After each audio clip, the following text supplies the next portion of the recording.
అమ్మా కళ్యాణ్, నీకిప్పుడు ఎలా ఉంది? చాలా నీరసంగా ఉందిరా. కళ్ళు తిరుగుతున్నట్టుగా ఉంది. చాలా రక్తం పోయింది కదమ్మా, అలాగే ఉంటుంది. ఇంజెక్షన్ ఇచ్చాను కదా, తగ్గిపోతుంది, పూర్తిగా తగ్గిపోతుంది. నన్ను ఇక్కడికి ఎప్పుడు తీసుకొచ్చారు? భయంతో మీరు మెట్ల మీద నుంచి జారి పడిపోయినప్పుడు మేడం. నిన్నట్నుంచి డాక్టర్ గారు స్వప్న మీకోసం ఎంతగానో టెన్షన్ పడ్డారు. కళ్యాణ్, స్వప్న ఎదురా? ఇంతకుముందే సౌందర్య వచ్చి స్వప్న రానంటున్నా బలవంతంగా ఇంటికి తీసుకెళ్ళిందమ్మా. పాపం స్వప్న కంటి మీద కునికే లేకుండా రాత్రంతా జాగారం చేసింది. పిచ్చి పిల్ల, నేనంటే స్వప్నకి ఎంత అభిమానమో. అమ్మా, అసలు నిన్నేం జరిగింది? ఏమోరా, అదే నాకు కూడా అర్థం కావట్లేదు. మీరు పార్టీకని వెళ్ళగానే మేడ మీద ఏదో శబ్దం వినిపించింది. వెళ్ళి చూశాను. గది కిటికీ తలుపు తెరుచుంది. మూసిన కిటికీ ఎవరు తెరిచారో నాకు అర్థం కాలేదు. కిటికీ వేసి వస్తుండగా ఫోన్ రింగ్ అయింది. నువ్వేమో ఫోన్ చేసి ఎందుకు కట్ చేసావమ్మా అన్నావు. నేనేమో ఫోనే చేయలేదు. కిందికి వస్తుండగా కాలు జారి పడ్డాను. ఆ తర్వాత ఏమైందో నాకు అస్సలు గుర్తులేదు. ఒరే కళ్యాణ్, నిజంగా ఆ ఇంట్లో ఏదో దయ్యం తిరిగినట్టు అనిపించిందిరా. అమ్మా, ఈ కాలంలో కూడా దెయ్యాలేంటి? ఒంటరిగా ఉన్నావు కదా, నువ్వేదో భ్రమపడి ఉంటావు.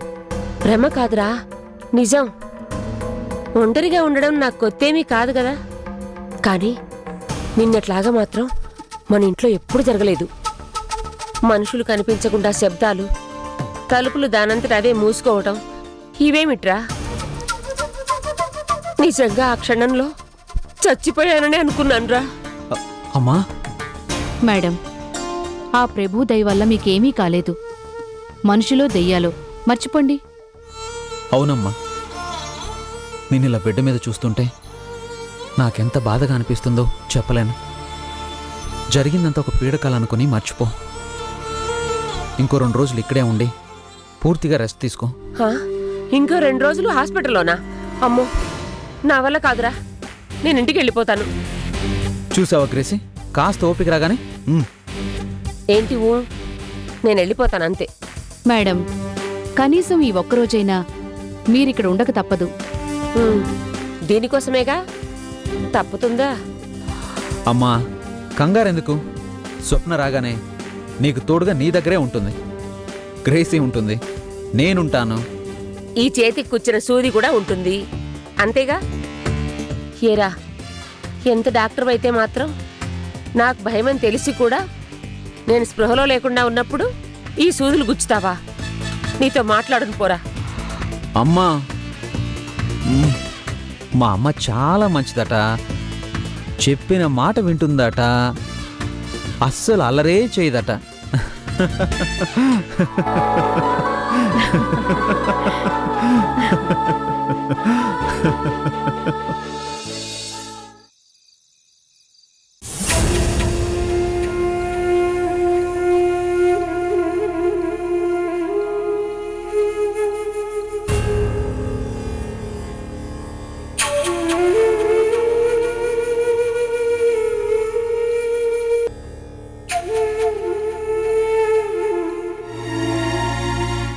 ఏవండి,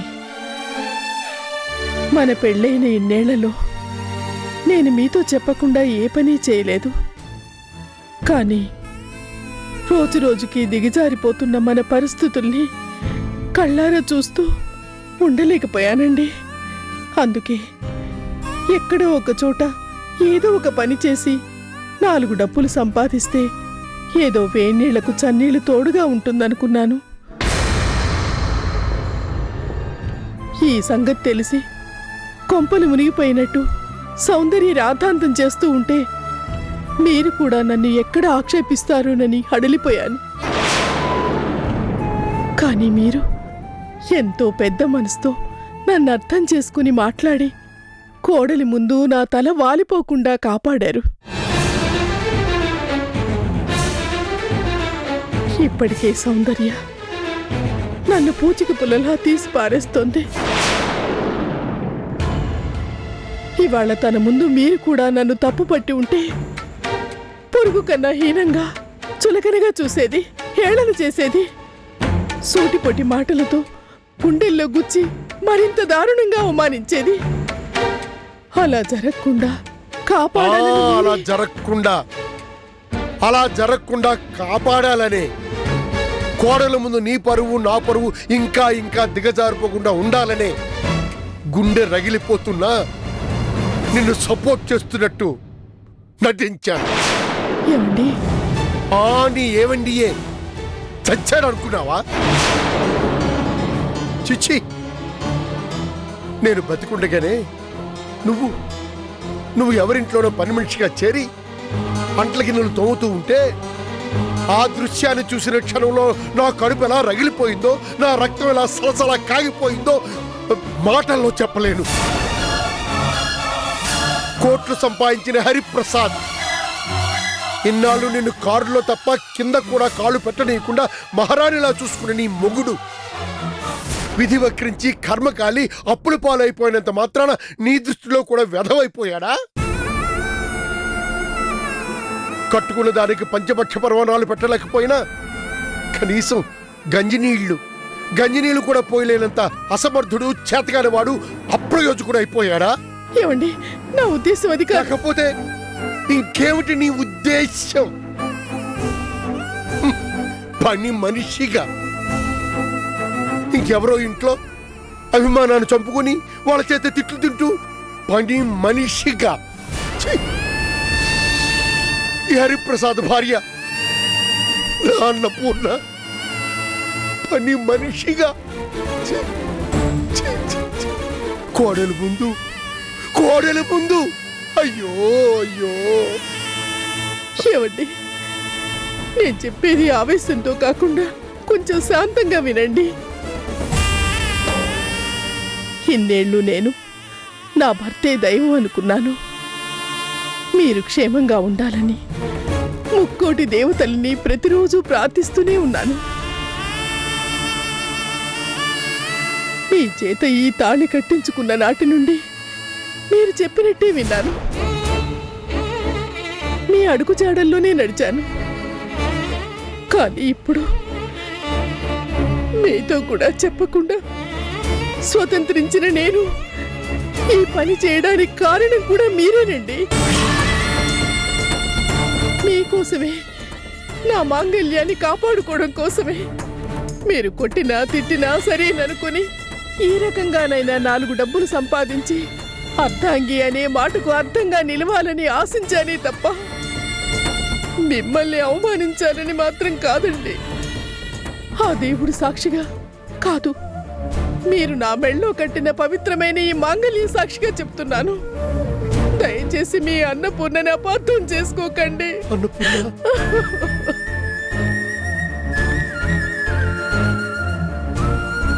అన్నపూర్ణ, మీ అన్నపూర్ణ అలనాటి సావిత్రి, అరుంధతి, అనసూయ అంత గొప్పది కాకపోవచ్చు. కానీ జబ్బున పడ్డ భర్త తన కళ్ళ ముందే వైద్యం చేయించుకోవడానికి కూడా డబ్బు లేక అల్లాడిపోతూ ఉంటే పరువు పేరుతో చేతులు ముడుచుకొని కూర్చునేంత దుర్మార్గురాలు కాదండి. అన్నపూర్ణ, ఏం మాట్లాడుతున్నావు నువ్వు? అవునండి, నిజాలు మాట్లాడుతున్నాను. ప్రాణాలు నిలుపుకోవడం కన్నా పరువు ముఖ్యం కాదండి. కానీ కాదు, సాలేడు గూడు కట్టుకోవడం కోసం తన రెక్కల్ని ముక్కలు చేసుకుంటుంది. తేనెటీగా ఒక్కొక్క చుక్కని పోగు చేయడం కోసం తన ప్రాణాల్ని పణంగా పెడుతుంది. ఆడ మగ తేడా లేకుండా శ్వాసించే ప్రతి జీవి కష్టపడుతున్నప్పుడు వాటన్నిటికన్నా ఉత్కృష్టమైన జన్మ అనుకునే మనుషులం మనలో మాత్రం ఎందుకండి ఈ తేడాలు? అన్నపూర్ణ, మీరే చెప్పండి. ఈ కుడి చెయ్యే చాలు అనుకుంటే ఆ భగవంతుడు ఈ ఎడమ చెయ్యిని ఎందుకిచ్చాడు? ఇవి రెండూ పనిచేస్తేనేనండి మనిషి. ఆడ మగ కష్టపడితేనేనండి జీవితం. అంతేకాని పరువు ప్రతిష్ట అని కూర్చుంటే ఏ సమస్య తీరదండి. అన్నపూర్ణ, నువ్వేనా ఇలా మాట్లాడుతున్నది? నేనేనండి. కాలు కదపకుండా మహారాణిలాగా ఇన్నేళ్ళు మీరు కార్లలో తిప్పిన మీ అన్నపూర్ణనేనండి. రెక్కలు ముక్కలు చేసుకున్నా 4 డబ్బులు సంపాదించటంలో ఉన్న తృప్తిని, ఆనందాన్ని అనుభవంతో తెలుసుకున్నాను. కానీ వాళ్ళెవరో నిన్ను తిట్టారు. తప్పు చేసినందుకే తిట్టారు. ఆ తప్పు చేయకుండా ఉంటే ఏ తిట్లు ఉండవు. అందుకే దయచేసి నన్ను అర్థం చేసుకోండి. ఒంట్లో ఓపికన్నన్ని రోజులు నన్ను కష్టపడి పని చేయనివ్వండి. అన్నపూర్ణ, ఇన్నేళ్లు నువ్వు నా భార్యవే అనుకున్నాను. కానీ ఈవేళ నేను నీ భర్తనని చెప్పుకోవడానికి గర్వపడుతున్నాను అన్నపూర్ణ. ఏమండి? గర్వపడుతున్నాను.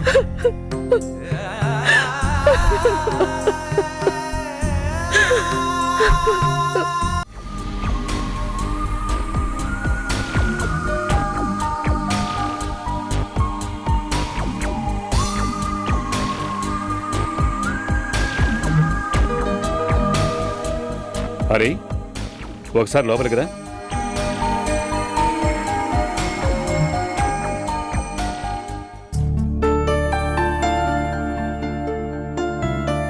చెప్పండి. ఈ ఫైల్స్లో అకౌంట్స్ అన్నీ కరెక్ట్గా ఉన్నాయో లేదో కొంచెం చూసి చెప్పండి. అలాగేనండి. ఇప్పుడు రాబోయేది ఓ ముఖ్యమైన పార్టీ. లెక్కల్లో ఏ చిన్న తప్పు దొరికినా మన గురించి చాలా బ్యాడ్గా అనుకుంటారు. అర్థమైంది సార్. అకౌంట్స్ అంతా చెక్ చేసి మొత్తం ఏం తేడా లేకుండా చూడాలి, అంతేగా? అంతే. ఫైల్తో రెడీగా ఉండు. అతను రాగానే పిలుస్తాను. అలాగే సార్.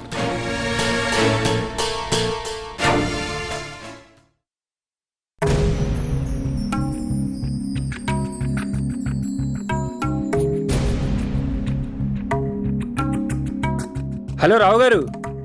హలో గోవిందం గారు, రండి రండి. మీకోసం ఎదురు చూస్తున్నాను. రండి, కూర్చోండి. థ్యాంక్ యూ రావు గారు. మీ నుంచి నా కంపెనీకి రావాల్సిన పెండింగ్ బిల్స్ చూసి అకౌంట్ సెటిల్ చేస్తానన్నారు. షూర్, తప్పకుండా. 1 మినిట్.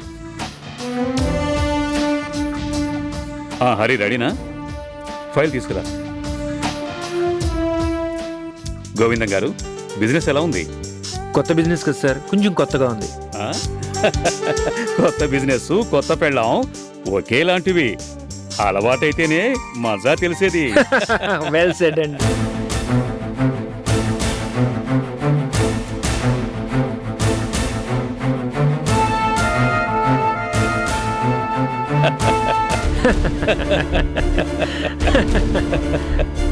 ఇదిగోండి సార్.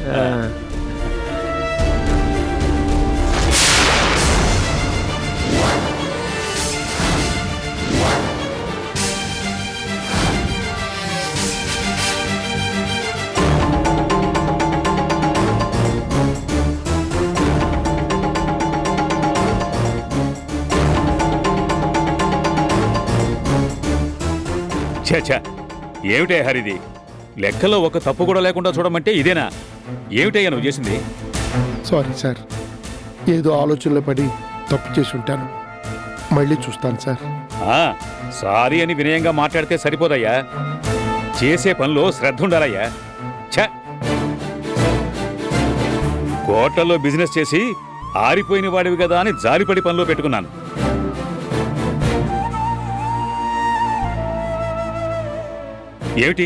ఏమిటి లెక్కలు? ఈ తప్పులేమిటి? నీలాగే నన్ను కూడా దేవాలా తీయించాలనే? చిచి, వెళ్ళి కళ్ళు పెట్టుకుని చూడు. అలాగే సార్. అలాగే అని ఇంకా నిలబడ్డావెందుకు బుద్ధ విగ్రహంలాగా? వెళ్ళ.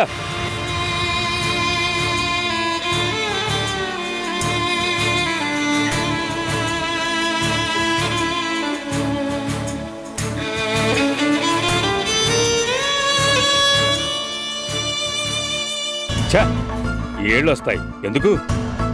ఇలా గుడ్డిగా లెక్కలు చూసే నిండా మునిగిపోయి ఉంటాడు. గోవిందం గారు, ఐఎమ్ వెరీ వెరీ సారీ.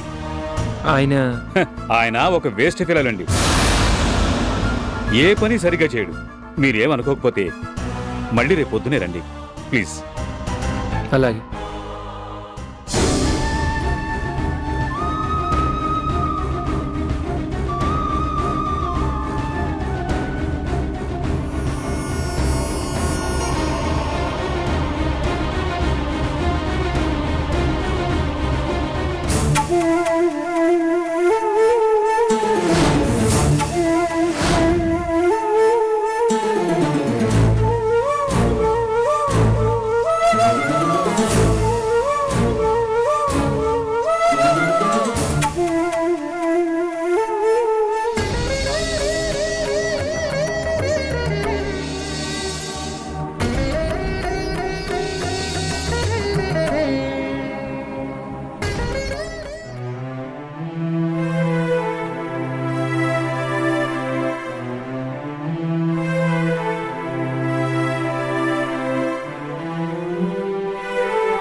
మావయ్య, మీరిక్కడ వచ్చిన జోగిని.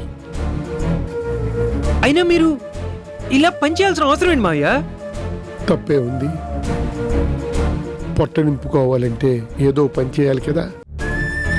మావయ్య, మీరిలా తిరగబడితే కుబేరుడైనా కుచేలుడు కావాల్సిందే, కోటీశ్వరుడైన నడి రోడ్డు మీద పడాల్సిందే. తుఫాను ముంచేయటానికి, భూకంపం కూల్చేయటానికి ఎంత సమయం కావాలల్లుడు? అల్లుడు మావయ్య, ఇంత జరుగుతున్నా కనీసం కల్పన కానీ నాకు కానీ చెప్పాలనిపించలేదా? మీ గోవిందం పనికిరానివాడు, అప్రయోజకుడు కావచ్చు, కానీ దుర్మార్గుడు, మనసు లేనివాడు మాత్రం కాదు మావయ్య. గోవిందం ఏ మావయ్య, ఈ గోవిందం చచ్చిపోయాడు అనుకున్నారా? అల్లుడు తప్పు. ఇది తప్పైతే మీరు చేసింది ఒప్ప? ఇంత కష్టం వచ్చినా కనీసం మాకు ఒక్క మాట అయినా చెప్పాలనిపించలేదు మావయ్య.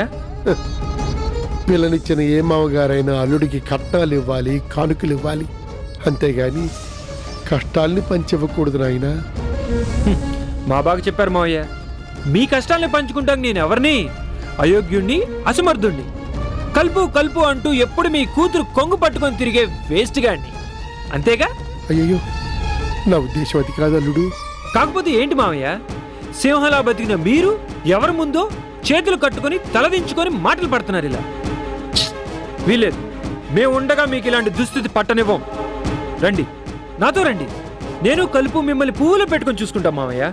వద్దలుడు, వద్దు. నువ్వు ఆ మాట అన్నావు, అంతే చాలు. ఎక్కడ ఉండాల్సిన వాళ్ళు అక్కడే ఉండాలి. మావయ్య ప్లీజ్ తప్పుగా అనుకోకు. దయచేసి విషయాన్ని కలుపు కూడా చెప్పొద్దు, బాధపడుతుంది. మా బాగా చెప్పారు మావయ్య. మీరు మాత్రం ఇలా బాధపడచ్చు, మేము మాత్రం మీకు ఏ విధంగా సహాయపడకూడదు. Very good.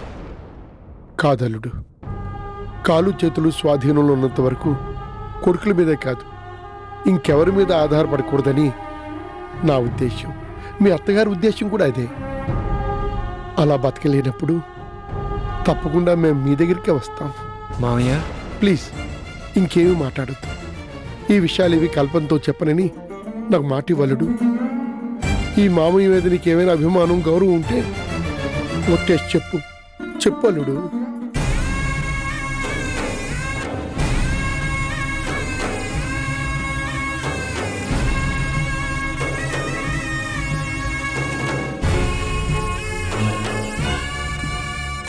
Thank you, thank you అల్లుడు, థ్యాంక్ యూ.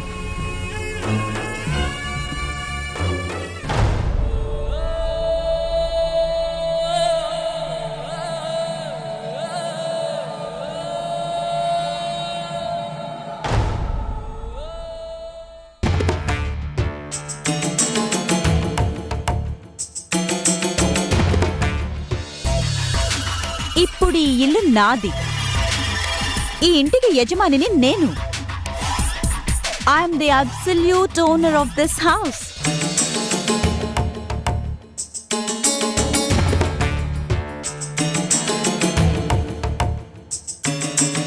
నేను దయతలచి ఉండనిస్తేనే మీరు ఈ ఇంట్లో, సారీ, నా ఇంట్లో తలదాచుకుంటారు.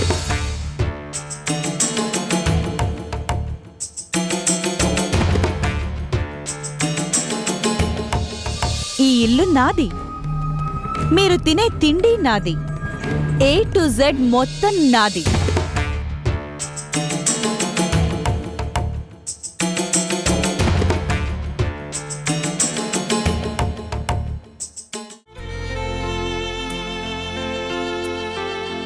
ఏమిటండి అంతగా ఆలోచిస్తున్నారు?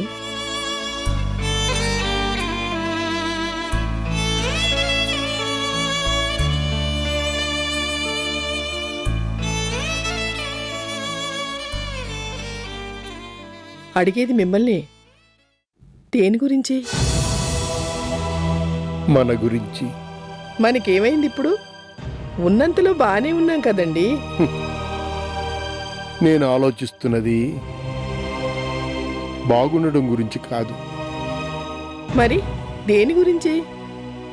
మనది కాని ఈ ఇంట్లో ఇంకా ఎన్నాళ్ళుండాలి అని. ఏమిటండి మీరనేది? ఈ ఇల్లు మనది కాకపోవడం ఏమిటి? ఎలా అవుతుంది అన్నపూర్ణ? నేను చేసినప్పుడు తను తీర్చి సౌందర్య ఈ ఇంటిని ఎప్పుడో తన పేరు మీదకి మార్చుకుంది. మర్చిపోయావా? మార్పించుకున్నంత మాత్రాన మన ఇల్లు మనది కాకుండా పోతుందా? పోతుందా ఏమిటి? ఎప్పుడో పోయింది.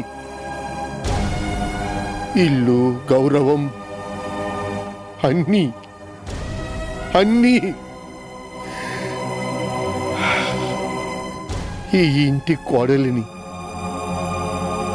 మహాలక్ష్మి లాంటి అర్చనని దూరం చేసుకున్నాం.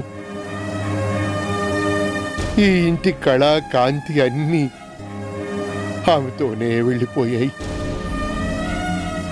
ఇప్పుడు చివరికి ఈ జానెడు పొట్ట నింపుకోవడం కోసమని ఇద్దరం కష్టపడి పని చేస్తున్నాం. ఏదో అలా రోజులు గడిపేస్తున్నాం. బెనర్జీ, అరే మీరా, రండి రండి, కూర్చోండి.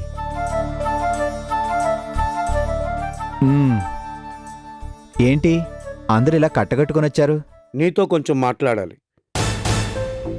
ఏమైంది? మొన్న మన రామ్ సార్ కనిపించారు. పాపం మనిషి బాగా డల్ అయిపోయారు. చివరికి నన్నే ఏదైనా పనుంటే ఇప్పించమని బ్రతిమాలారు.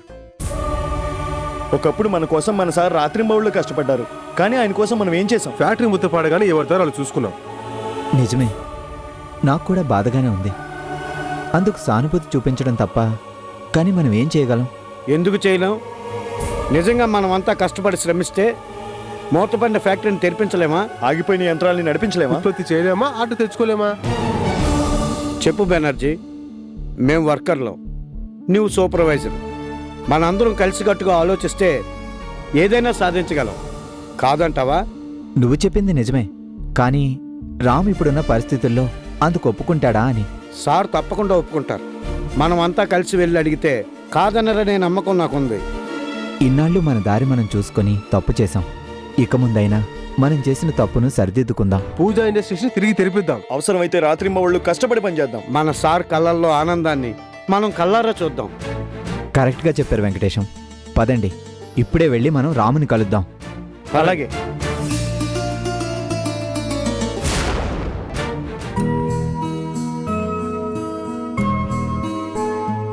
నోరు తెరవండి. ఆంటీ, వేళకి సరిగ్గా మందులు వేసుకోకపోతే మీరు తొందరగా కోలుకునేదెలా? పట్టండి. అబ్బా స్వప్న, చేదమ్మా అది. మరి చేదుగా ఉండక తిరుపతి లడ్డూలా తియ్యగా ఉంటుందా? ఆ స్వప్న, తిరుపతి లడ్డు అంటే గుర్తుకొచ్చింది. ఆ ఏడుకొండల వాణ్ణి దర్శించుకొని చాలా ఏళ్లయింది. నువ్వు, నేను, కళ్యాణ్ ఓసారి తిరుపతి వెళ్ళొద్దామా? అలాగే వెళ్ళొద్దాం కానీ ముందు టానిక్ తాగండి. స్వప్న, ఏ దేవుడి పేరు చెప్పి మాట మార్చేస్తే వదిలిపెడతాననుకున్నారా? ఉహుం, వద్దంటుంటే తప్పదంటుంటే మొండి. ఇలా ఇవ్వు, తాగుతాను. ఎందుకు? నేను చూడకుండా ఏ మూలో పారబోసేసి గప్చుప్గా మూతి ముడుచుకుని నిన్నట్లాగా స్వప్న తాగేసాను చూడు అని నన్ను మాయ చేయటానికా? నీకు స్వప్న అని కాదు, చండిక అని పేరు పెట్టాల్సింది. ఈ చెండిక ఎంత మొండిదో తెలుసు కదా. ముందు నోరు తెరవండి. ఉమ్, నీ చేతిలో పడ్డాను కదా అని దబాయిస్తున్నావు కదూ. చూస్తా చూస్తా. అలాగే చొద్దురు గాని ముందు నోరు తెరవండి. పొయ్యి.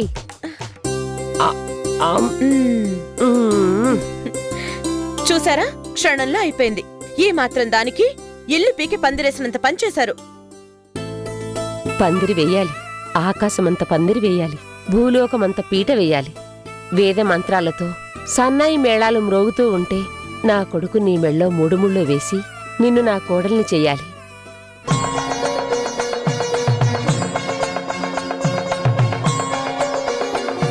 అప్పుడు నువ్విలా దబాయిస్తూ సేవలు చేస్తుంటే ఈ ఆంటీ ఆనందంతో పొంగిపోవాలి. తెలిసిన వాళ్ళందరికీ ఫోన్లు చేసి, చూశారా నా కోడలు నన్నెంత ప్రేమగా నెత్తిన పెట్టుకుని చూసుకుంటుందో అని గర్వంగా చెప్పుకోవాలి.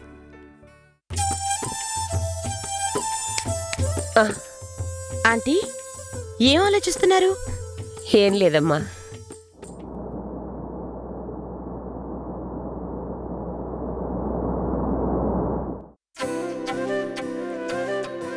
అమ్మా,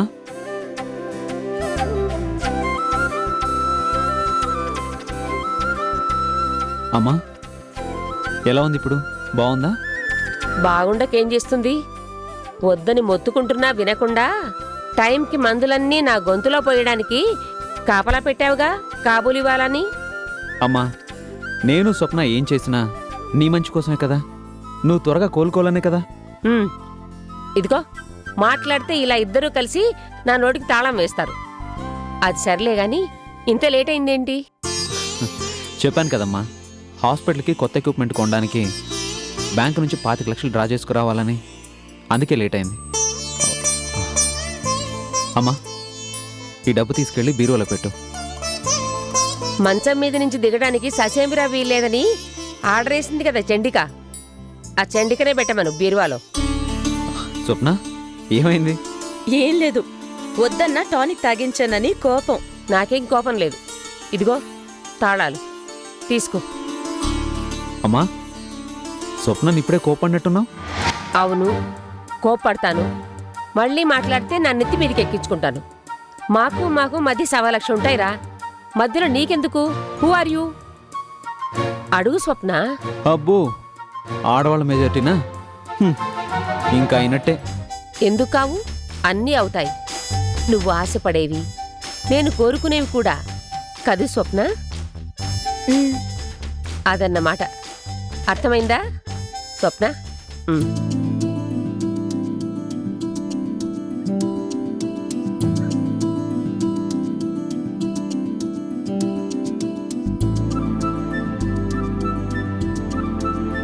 ఆంటీ, ఇదిగో. ఉండని స్వప్న, ఇక నుంచి అవి నీ దగ్గరే ఉండాలి. నా దగ్గర అంటే నన్ను మంచం దిగకూడదు అన్నావు కదా, అందుకన్నమాట. అయితే సరే. ఒరే కళ్యాణ్, వచ్చి ఇంతసేపు అయింది. స్వప్న, ఒక కప్పు కాఫీ ఇవ్వు అని అడగచ్చు కదా. మరీ ఇంత మొహమాట పడితే ఎలారా? ఏంటి స్వప్న నువ్వు కూడా? వాడు నోరు తెరిచి అడగకపోతే మాత్రం నువ్వే అన్నీ చూసుకోవద్దు. కాఫీ తెస్తానుండండి.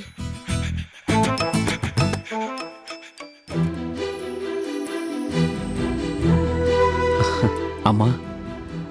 కళ్యాణ్, ఈ అమ్మ ఎప్పుడూ కోరుకునేది నీ సంతోషాన్నేరా.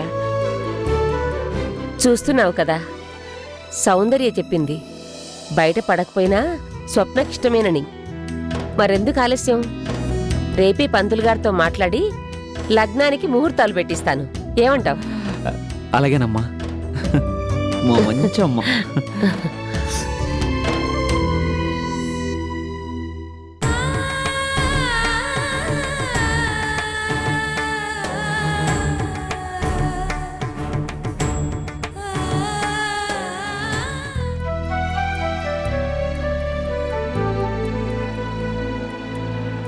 రామ్, బెనర్జీ రండి కూర్చోండి. బాగున్నావా రామ్? నేను బాగానే ఉన్నాను కానీ ఏంటి అందరూ ఒకేసారి ఎలా వచ్చారు? మిమ్మల్ని చూడాలని వచ్చాను సార్. ఒకప్పుడు ఎంతో గొప్పగా బతికిన వాళ్ళు ఇవాళ ఈ స్థితిలో చూస్తే మాకే బాధగా ఉంది సార్. మిమ్మల్ని ఈ స్థితిలో వదిలిపెట్టి మా దారి మేము చూసుకొని చాలా పెద్ద తప్పు చేశాం సార్. అందుకే మేం చేసిన తప్పును సరిదిద్దుకొని మూతపడ్డ మన ఫ్యాక్టరీని మళ్ళీ తెరిపించాలని మేమంతా కష్టపడి పనిచేసి మళ్ళీ నిన్ను ఉన్నతమైన పొజిషన్లో చూడాలని వచ్చాం. బెనర్జీ మీకు నా మీదున్న అభిమానానికి చాలా సంతోషం. కానీ మూతపడ్డ ఫ్యాక్టరీని మళ్ళీ తెరవడం అంటే మాటలు కాదు, లక్షల డబ్బు కావాలి. మార్కెట్లో ఒకసారి గుడ్ విల్ కోల్పోయాక ఆర్డర్స్ని సంపాదించాలంటే ఎంతో కష్టపడాలి. ఇప్పుడు నేనున్న ఈ స్థితిలో అలాంటిదేదీ సాధ్యం కాదు. ఎందుకు కాదు రామ్, మేమంతా నీ వెనుకున్నాం. సంఘటిత కార్మిక శక్తిగా మా సత్తా చూపిస్తాం. మీ మీద నమ్మకం లెక్క కాదు, కానీ మూతపడ్డ ఫ్యాక్టరీని తెరుస్తాము అంటే మనకి ఏ బ్యాంకు అప్పు కూడా ఇవ్వదు. నేనిస్తాను.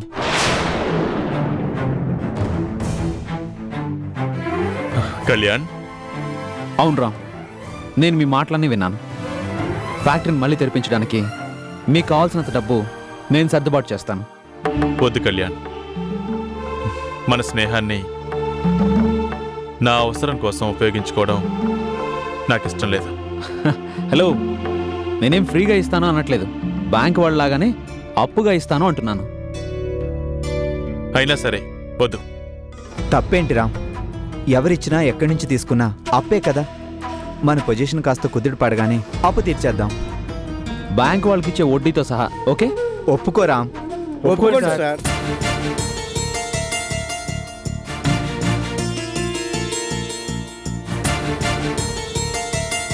ఓకే, కానీ ఒక్క షరతు. ఏంటది? అన్నమాట ప్రకారం వడ్డీతో సహా తీసుకోవాలి, కాదనకూడదు. నీ ముక్కు పిండి అసలు వడ్డీతో సహా వసూలు చేస్తాను, సరేనా? కళ్యాణ్, చాలా థ్యాంక్స్. హలో సార్, థ్యాంక్స్ చెప్పి నన్ను పరాయమాణి చేయొద్దు. రామ్, మేం వెళ్ళొస్తాం. ఫ్యాక్టరీని తిరిగి తెరిపించేందుకు అన్ని ఏర్పాట్లు చేస్తాం. అలాగే, పదండి వెళ్దాం. కళ్యాణ్, నువ్విలా నీకోసమే వచ్చాను. నీకు శుభవార్త చెప్దామని. శుభవార్త ఏంటది? నీ స్వప్న పెళ్ళికి ఒప్పుకున్నట్టేనా? రేపు మంచి రోజట. స్వప్నతో నా పెళ్ళికి ముహూర్తాలు పెట్టుకుంటున్నాం. ఓ, అంటే నిశ్చార్థం అన్నమాట. అందుకే నా క్లోజ్ ఫ్రెండ్గా నువ్వు స్వప్నతో జరగబోయే నా నిశ్చితార్థం ఫంక్షన్కి తప్పకుండా రావాలి. తప్పకుండా, ఇట్స్ మై ప్లెజర్. అంతేకాదు రామ్, ఆ రోజు నీ బర్త్డే పార్టీలో స్వప్న నీకు ఇంట్రడ్యూస్ చేద్దాము అనుకుంటే కుదరలేదు. రేపు నన్ను స్వప్నాన్ని చూసి మా జోడీ ఎలా ఉంటుందో సర్టిఫై చేయాలి. ష్యూర్, తప్పకుండా. ఇది చెప్దామని వచ్చాను. ఇక బయలుదేరుతాను. విష్ యూ హ్యాపీ అడ్వాన్స్ నిశ్చితార్థం. Thank you. Bye. Bye.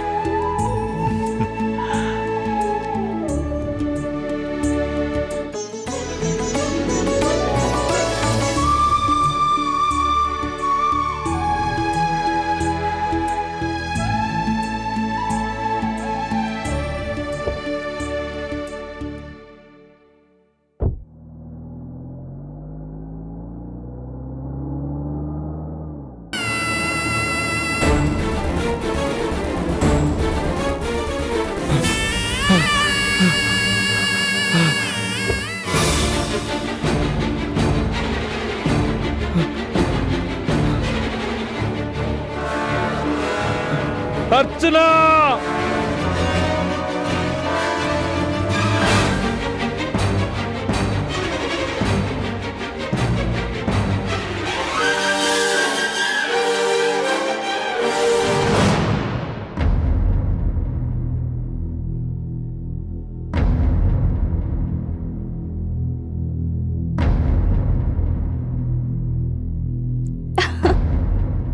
Hi, వచ్చావా? నీకోసం ఎంతసేపటి నుంచి వెయిట్ చేస్తున్నానో తెలుసా? కమ్.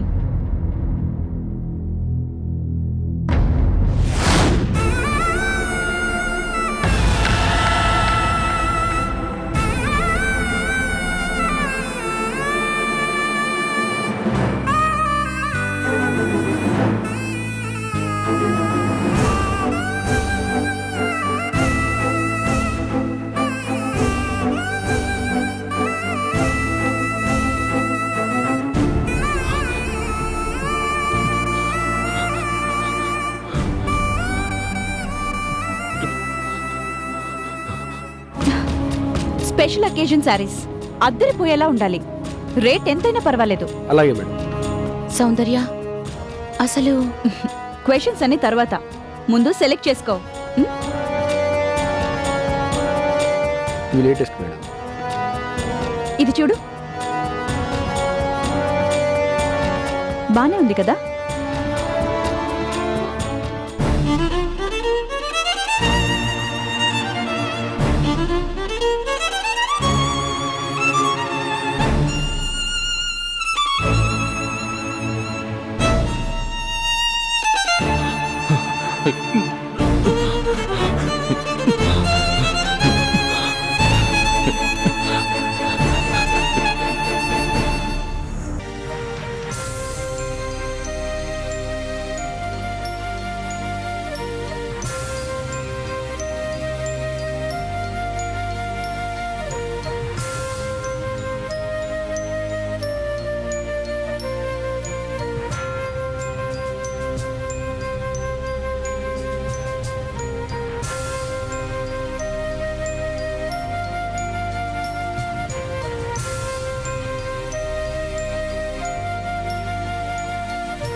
అర్చన, అర్చన.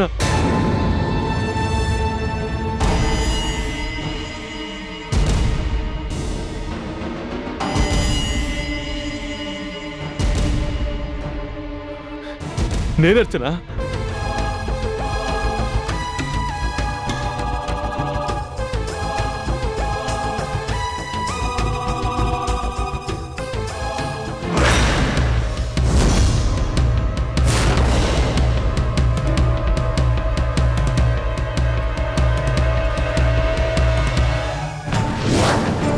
అర్చన ఏంటి అలా చూస్తున్నావు?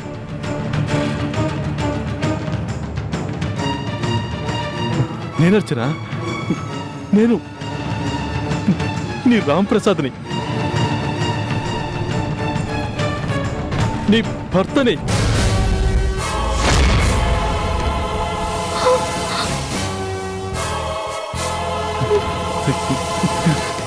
నేను నీ భర్తని. ఎవరు నువ్వు?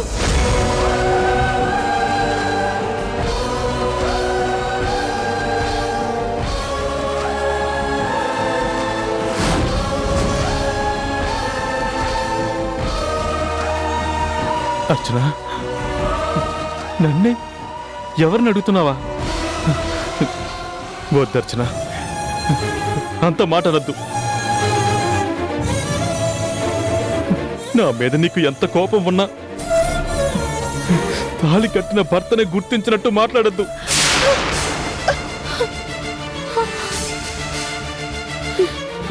ప్లీజ్ అర్చన, ప్లీజ్ అలా మాట్లాడద్దు. ఎవరు నువ్వు? అర్చన, నేను అర్చన, నీ రామ్ ప్రసాద్ని, నీ భర్తని అర్చన. Shut up! Rascal!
అలా మాట్లాడద్దు. ఎవరు నువ్వు? ఎవరు నువ్వు? ఎవరు నువ్వు? ఎవరు నువ్వు?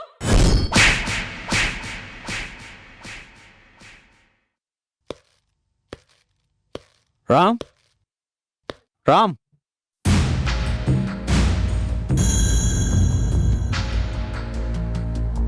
రామ్, రామ్.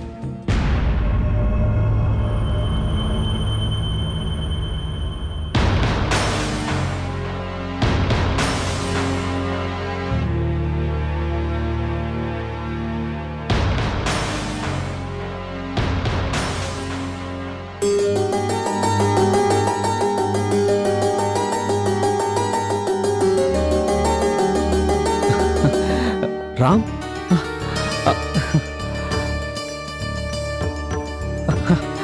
రామ్, నీకు నీకు కాళ్ళు ఎప్పుడు నాకు చెప్పనే లేదు. Really wonderful, unbelievable.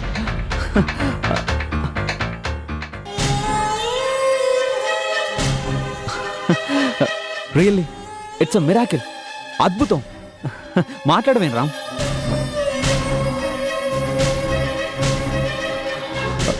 రామ్, నేను నీ కాళ్ళు వచ్చాయని ఎక్సైట్ అవుతుంటే నువ్వు అలా కన్నీళ్ళు పెడుతున్నావు.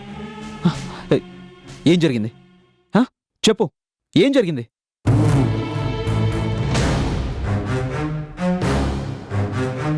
నా భార్య కనిపించింది.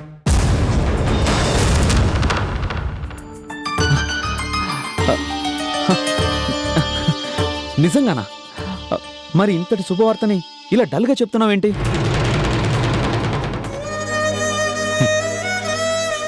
తాళి కట్టిన భార్య చేత చెంపదెబ్బ తినడం శుభవార్తే అంటావా కళ్యాణ్? రామ్, ఏంటి నువ్వు అనేది? నీ భార్య నిన్ను కొట్టిందా? ఈడ్చిపెట్టి ఈ చెంప మీద కొట్టింది.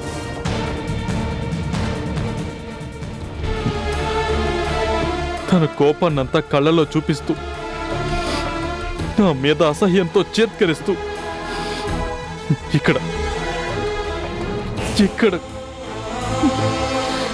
ఇక్కడ కొట్టింది. ఇదంతా నేను నమ్మలేకపోతున్నాను. ఇవాళ తనని చూడకపోతే, ఈ సత్కారాన్ని పొందకపోతే నేను కూడా నమ్మేవాణ్ణి కాదు. ఈ జన్మకే కాదు, జన్మ జన్మలకి క్షమించలేనంతటి కసిని, క్రోధాన్ని, ఆవేశాన్ని, ద్వేషాన్ని నా మీద నా భార్య తన గుండెల్లో రగులుతున్న అగ్నిపర్వతంలా దాచుకుంది అని నన్ను చూడగానే ఆ అగ్నిపర్వతం ఒక్కసారిగా బద్దలైందని, మరుగుతున్న లావ ఇక్కడ తాకి ఈ గుండెని కాల్చేస్తుంది కళ్యాణ్. రామ్, అసలు మీ భార్య నీకు ఎక్కడ కనిపించింది? చెప్తాను, జరిగింది మొత్తం చెప్తాను.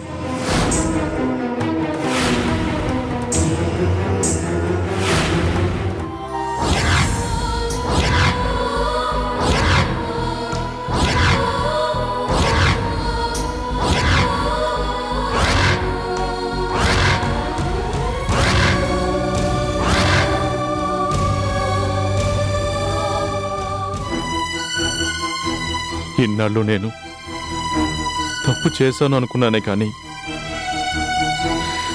సరిదిద్దుకోలేనంత పెద్ద తప్పును చేశానని నన్ను చూస్తేనే నా భార్య ద్వేషంతో, క్రోధంతో మండిపడేంత మహాపాపాన్ని చేశానని నాకు ఇవాళే అర్థమైంది. ఏ భార్య మీదైతే అనుమానంతో తప్పతాగి డ్రైవింగ్ చేస్తూ యాక్సిడెంట్ చేసి నా కాళ్ళను పోగొట్టుకున్నానో, అదే భార్యను చూసిన ఉద్వేగంతో, ఆనందంతో నన్ను నేను మర్చిపోయిన స్థితిలో యాక్సిడెంటల్ గా నా కాళ్ళు స్వాధీనంలోకి వచ్చిన ఆనందించలేకపోతున్నాను, సంతోషించలేకపోతున్నాను. ఏడుపు వస్తోంది కళ్యాణ్, ఊరుమని ఏడవాలనిపిస్తోంది. నా భార్య నన్ను కొట్టినందుకు కాదు, ఆ దేవత కూడా శపించేంతటి రాక్షసుడిగా నేను ప్రవర్తించినందుకు. అందుకే నన్ను కన్నవాళ్ళు అడిగినా కూడా నా భార్య కనిపించింది అనే నిజాన్ని వాళ్ళకి చెప్పలేకపోయాను. రామ్, ఏంటి నువ్వు అనేది? నా భార్య కనిపించింది అని చెబితే నన్ను ద్వేషిస్తుంది అని కూడా చెప్పాలి. ఏనాటికైనా తమ పెద్ద కోడలు తప్పకుండా కనిపిస్తుంది అని కొండంత ఆశలు పెట్టుకున్న వాళ్ళు ఈ నిజాన్ని భరించలేరు. ఇక నా భార్య నన్ను ఏనాటికి క్షమించదు అన్న చేదు నిజాన్ని జీర్ణించుకోలేరు. అందుకే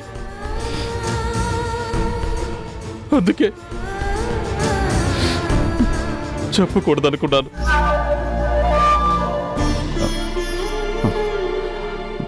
బాధపడకు రామ్, నువ్వు నిజంగా మారిపోయావని తెలియక మీ భార్య అలా ప్రవర్తించి ఉండొచ్చు. కానీ నువ్వు తన్ని ఎంతగా ఆరాధిస్తున్నావో తెలిసిన మరుక్షణం తప్పకుండా మళ్ళీ నీ దగ్గరికే వస్తుంది. తనంతట తానే నిన్ను వెతుక్కుంటూ నీకోసం వస్తుంది. లేదు కళ్యాణ్, ఈ జన్మకిక అలాంటి ఆశే లేదు. నా భార్య మనసులో నేను లేను. రామ్, కదిలే కాలం ఎలాంటి మనిషిలో అయినా మార్పు తీసుకొస్తుంది. నువ్వు మారినట్టే మీ భార్య కూడా తప్పకుండా మారుతుంది. మీ ఇద్దరి మధ్య పేరుకుపోయిన అపార్థాల పొరలు తొలగిపోయిన రోజు నిప్పులు కురిపించిన ఆకళ్లే నీకోసం పరితపించిపోతాయి. ద్వేషంతో బుసలు కొట్టిన ఆగొంతే నిన్ను ప్రేమగా తీయగా పలకరిస్తుంది. ఇవాళ నిన్ను చెంపదెబ్బ కొట్టిన ఆ చెయ్యే ఆర్తిగా నిన్ను తన గుండెలకు హత్తుకుంటుంది. ఈ జన్మకే కాదు, 7 జన్మలకి మనిద్దరం ఒక్కటేనండి అని నీ భార్య నిండు మనసుతో నిన్ను ఆహ్వానిస్తుంది. ఆ రోజు తప్పకుండా వస్తుంది. నా మాట నమ్ము రామ్.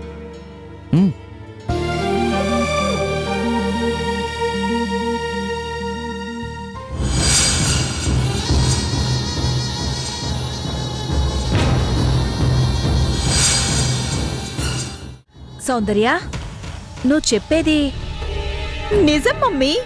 నా కళ్ళారా చూసిన నిజం. అంటే అర్చన తన్ని కొడితే మీ బావగారు కన్విన్స్ చేయడానికి కూడా ప్రయత్నించలేదన్నమాట. ఎలా ప్రయత్నిస్తాడు మమ్మీ? ఏ తప్పు చెయ్యకపోయినా భార్యని అనుమానించి అవమానించి తాళిని తెంచేసి ఇంట్లోంచి వెళ్ళగొట్టిన సారీ తరిమి కొట్టిన గొప్ప మగాడు కదా. అర్చనని చూస్తూనే ఆకాశమంత ఆనందం వచ్చి చేతులు పట్టుకున్నాడు. చెంప చెళ్ళుమనేసరికి చుక్కలు కనిపించి షాక్ అయ్యాడు పాపం. అంటే మీ బావగారు అర్చన తన్ని కావాలనే కొట్టిందనుకుంటున్నాడా? కావాలనే ద్వేషంతో కొట్టింది అనుకున్నాడు. మా బావగారే కాదు, ఈ ప్రపంచంలో ఏ మగాడైనా సరే ఆ స్థితిలో ఉంటే అలాగే ఫీల్ అవుతాడు.